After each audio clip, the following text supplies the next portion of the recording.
Our first animation will be very simple. We're going to create a polygon primitive sphere. You can make anything you want. Sphere is easiest. Pop it there on the grid. This sphere has no animation on it, but I'll show you how to put some animation on it. Remember to have your channel box open because we never use our attribute editor, so you click on the channel box to reveal your values. Make sure you're in the animation drop-down menu so that we have the correct windows to choose from up here. I'm going to switch to 4-panel view. Remember, you can do that by just putting your mouse in your perspective view and pressing the space bar in your computer, or you can press the icon for 4-panel view on the left hand side. I'm going to select my sphere and I'm going to change my values in my timeline to 50 in both boxes. 50. Now I have 50 frames in my timeline. This timeline is important because it represents time. It represents 50 frames. We're going to take the theory information that you learned from timing and spacing and apply it to the ball. My first frame, at frame 1, make sure you're at frame 1 in the timeline. All I'm going to do to set my first keyframe is press the letter S. Keep your eye out for any changes that happen in your screen. I'm pressing S on my keyboard. Look at that. I see now a red tick in my timeline and my channel box turned red. Now I'm going to go to frame 50. I'm going to left mouse button in the timeline and click. I'm at frame 50. Now I'm going to press my Translate Move tool. When I press my Move tool, my icon, my manipulator, in the ball changes. I now see red, green, and blue arrows. Remember that red is X, Y is green, Z is blue. I'm personally going to pull the red over to the right and look how that translate value changes, right? And now that I'm in frame 50, it's important to be at frame 50. And I'm going to press S. And look at that. I have now 2 red ticks on my timeline. And when I press the play button over here in this control that looks like a VCR, it moves across the screen in the last window that I had active. Yours may be jumping around a lot. The reason for this is that you have one setting that you have to set when you first start Maya. If you go into Windows, Settings, Preferences, Preferences, click on that with your left mouse button, a window will pop up called your Preferences menu. First of all, in Settings, make sure you're at Film 24 frames per second and click that, make sure that's selected. Then go to Time Slider and make sure that Real Time 24 frames per second is selected. It'll default to play every frame and you'll get this horrible, just wicked bounce going on.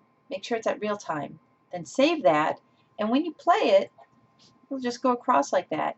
You can activate any window to see what that looks like. You won't see anything because it's moving along the X here. So now let's add some variety to it. Let's go to frame number 24, select the ball, and look, my 2 ticks are still there. I'm going to do something new. I'm going to move it up, and then I'm going to scale it. Scaling is done by picking the yellow square in the center and moving the mouse to either make it bigger or smaller. And I'm going to press S. At any time, I can zoom out and look at my animation.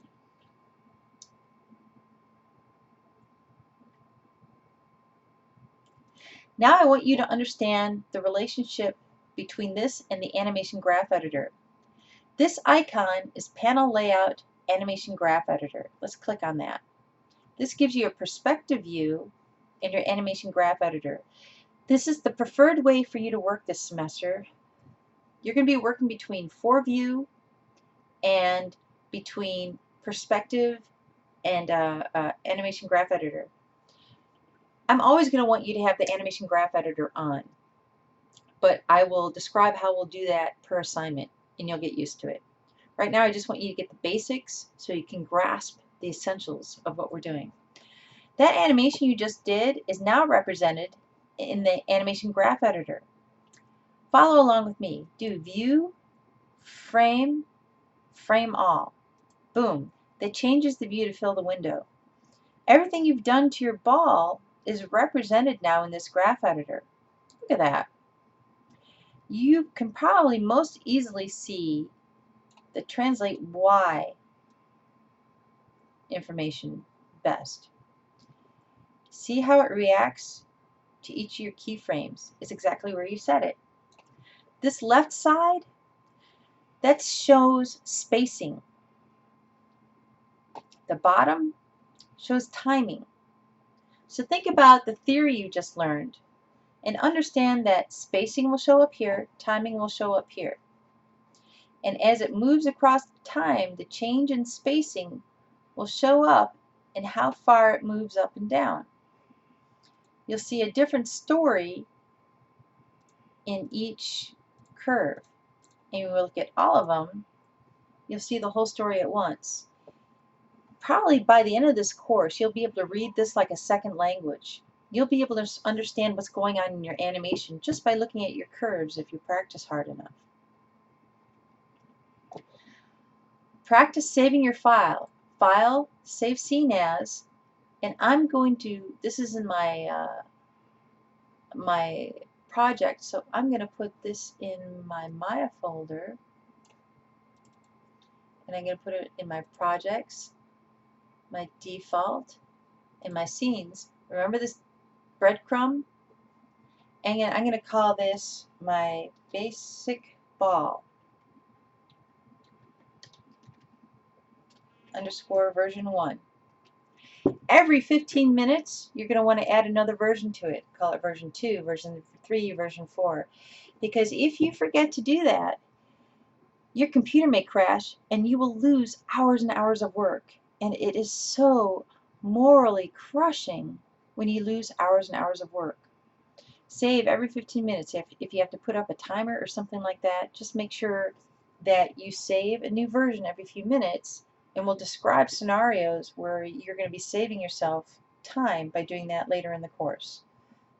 So now you've made your first basic animation and you've saved it. We're going to do something a little more advanced in the next lesson.